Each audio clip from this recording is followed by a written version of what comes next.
With Russian troops stationed near the Ukrainian border and high tensions between Moscow and Kyiv, European leaders are making moves to steer the situation away from conflict. Meanwhile, the South Korean government is trying to analyze how the situation could affect the country's security and economy. Do-yeon has the details.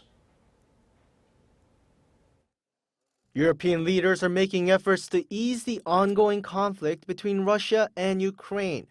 The latest visitor to the Ukrainian capital, Kyiv, on Thursday was President Tayyip Erdogan of nearby Turkey. As I have emphasized before, Turkey is ready to do what it can to end the crisis between two friendly countries, which are also neighbors in the Black Sea. I emphasized once again during our talks today that we can happily host a summit at the leaders' level or technical level.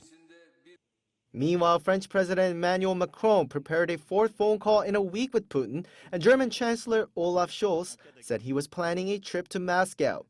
Russia confirmed it was possible that Scholz and Macron could travel to Moscow together as a symbol of European unity.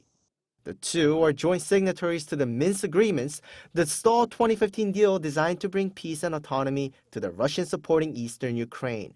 This comes as South Korea's state think tank, the Korea Institute for International Economic Policy, said this conflict in Europe could spill over to the Korean peninsula as a new Cold War. With the U.S. turning to the regional allies such as Seoul and Tokyo, Moscow could turn to the Chinese government for a strategic alliance, which could see the two sides face off in East Asia.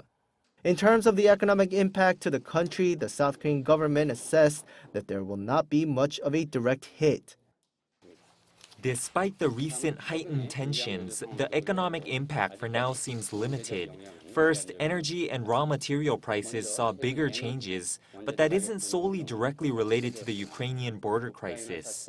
And considering the amount of energy supplies and reserves, the short-term direct effect on our country doesn't seem big. In addition, South Korea's trade with the two countries is minimal.